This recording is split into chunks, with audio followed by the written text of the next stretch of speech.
हाँ Manish. Good morning बच्चों। आज हम देखेंगे 11वीं के अर्थशास्त्र में 1991 के आर्थिक सुधार।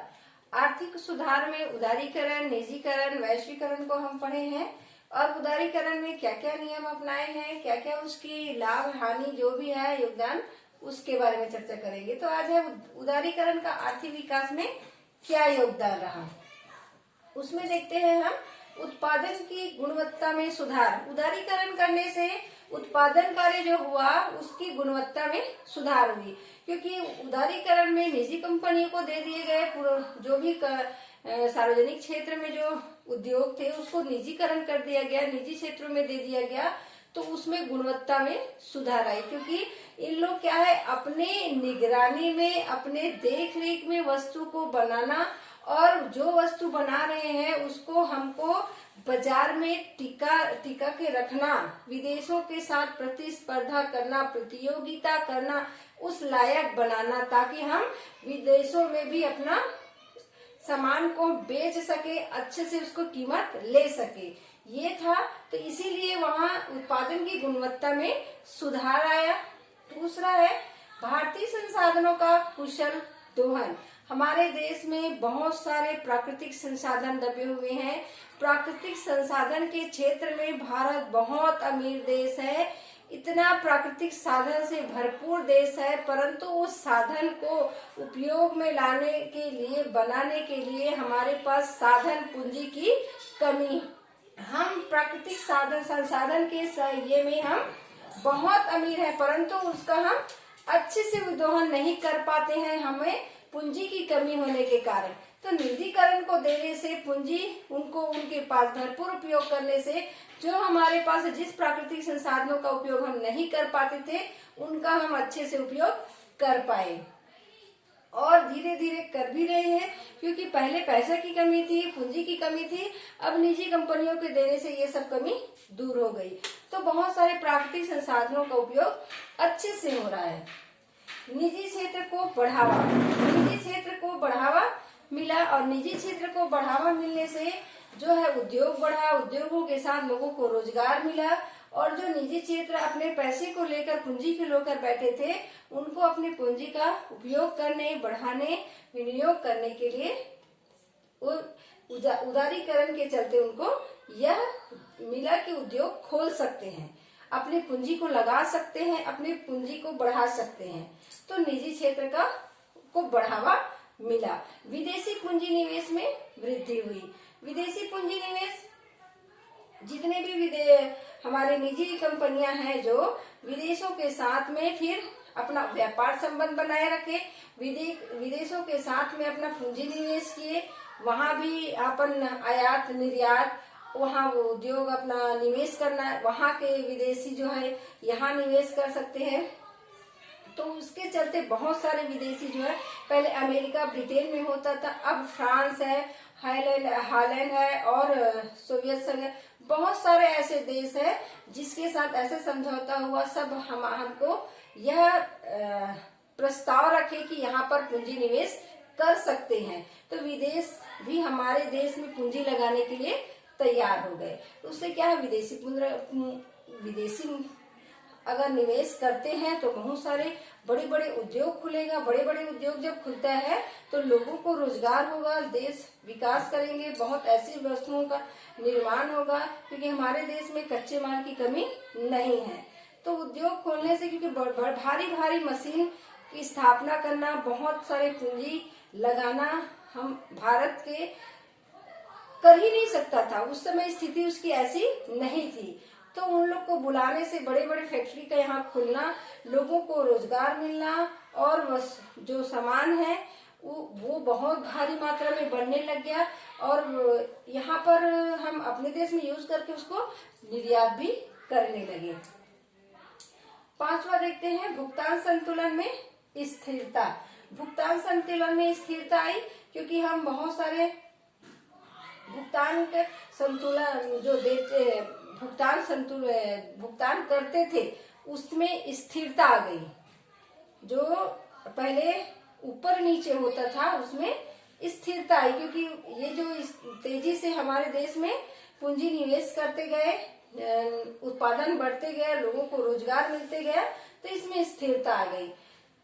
अब देखते हैं घाटे के बजट पर नियंत्रण। हमारे देश में घाटे का बजट बनता ही था, क्योंकि देश के विकास के लिए, देश को आगे बढ़ाने के लिए, देश की गरीबी, शिक्षा सबको बढ़ाने के लिए हमको घाटे की बजट तो बनाना ही पड़ता था। क्योंकि जितना हम देश को सुधारने का प्रयास करेंगे और पूंजी हमारे पास कम है, तो हम दूसरी जगह से फिर कर्जा लेकर, पूंजीपतियों से कर्जा लेकर, देश से कर्जा लेकर, विदेश से कर्जा लेकर हम वो कार्य करते थे। तो घाटे के बजट में भी नियंत्रण आया, क्योंकि हमारे देश में फिर वो धीरे धीरे विकास होते गया। भ्रष्टाचार में कमी आई।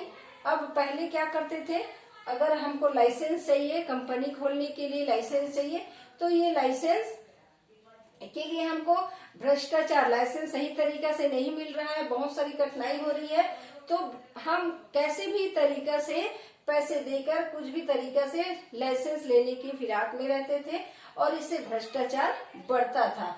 भ्रष्टाचार, लाल फीताशाही बढ़ता था, वो उसमें कमी आई। विदेशी मुद्रा कोष में वृद्धि हुआ। हम आयात के साथ साथ निर्यात भी करने लग गए, तो विदेशी मुद्रा कोष में हमको वृद्धि हुआ। हम पहले जितना जमा करते थे वहां पर सोना चांदी, वो भी अब कर्जा, उसका जो कोष है उसमें भी बढ़ोतरी हुआ, और हम ज्यादा से ज्यादा कर्जा ले सकते हैं विदेशी मुद्रा कोष से। अब देखते हैं आर्थिक उदारीकरण नीति की जो हानियां है, ये योगदान है। आर्थिक उदारीकरण होने से हमारे देश में क्या क्या योगदान हुआ। अब देखते हैं आर्थिक उदारीकरण नीति की हानियां क्या क्या है। तो हर चीज में कुछ लाभ है तो कुछ हानियां होती है। उसी के चलते देखते हैं निर्यात में अपेक्षित वृद्धि नहीं हुई। जितना हम सोचे थे, जो हम सोच के रखे थे कि हमारे देश का विकास ऐसे होगा, इस क्षेत्र में बढ़ेगा, तो जो निर्यात के बारे में हम सोचे थे कि उत्पादन अच्छे से होगा तो हम आत्मनिर्भर बनेंगे और बहुत सारे वस्तुओं का निर्यात कर सकेंगे। जितना निर्यात के बारे में सोचे थे उतना नहीं हुआ। जिस हिसाब से लगाए थे हम जैसा, उतना नहीं हुआ। मतलब जो हम सोच के रखे थे कि हम निजीकरण करते हैं, उदारीकरण करते हैं, तो उसके चलते हमको उत्पादन में बढ़ोतरी होगी। उत्पादन में बढ़ोतरी होगी तो हम निर्यात कर सकते हैं और वहां से विदेशी पूंजी ला सकते हैं, पर जितना सोचे थे उतना नहीं हुआ। दूसरा है आर्थिक विषमता में वृद्धि। आर्थिक विषमता में वृद्धि हुई, जो जैसा कि सोचे थे कि पूंजीपति लोग जो है कहीं पर भी उद्योग खोल सकते हैं, इसके चलते उनको कोई लाइसेंस की आवश्यकता नहीं है, तो वो ऐसी जगह में ही उद्योग खोलेगा जिसमें उसको किसी प्रकार की परेशानी ना हो, पानी, बिजली और मजदूर आसानी से मिल सके, ऐसे ही जगह में वो उद्योग खोलेगा।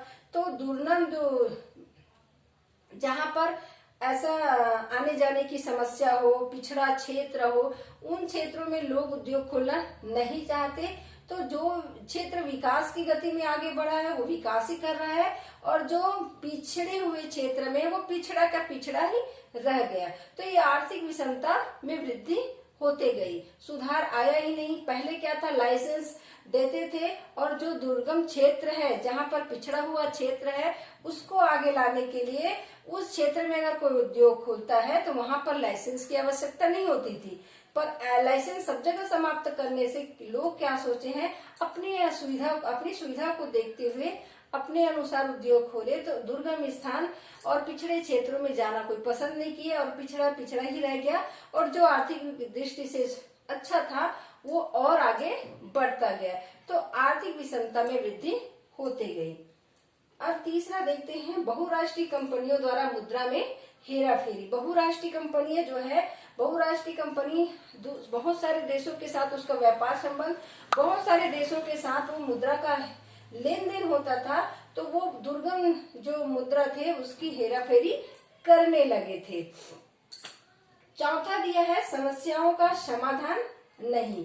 जो समस्या थी वो समस्या का समस्या ही रह गया, समस्या का सही समाधान नहीं हुआ। जो समस्या चलते था पहले वो वही का वही रह गया और समस्या का समाधान नहीं हुआ। गरीब गरीब ही रहा, और जो हम अशिक्षा है, समाज के प्रति जो हमारी जवाबदारी है, बेरोजगारी है, और शिक्षा है, स्वास्थ्य है, ये जो समस्या थी वो वहीं का वहीं रह गया, उसमें कोई किसी प्रकार का सुधार नहीं आया। जो हमारे मेन समस्या है, सामाजिक समस्या है, वो वहीं का वहीं रह गया, उनमें कोई सुधार नहीं हुआ।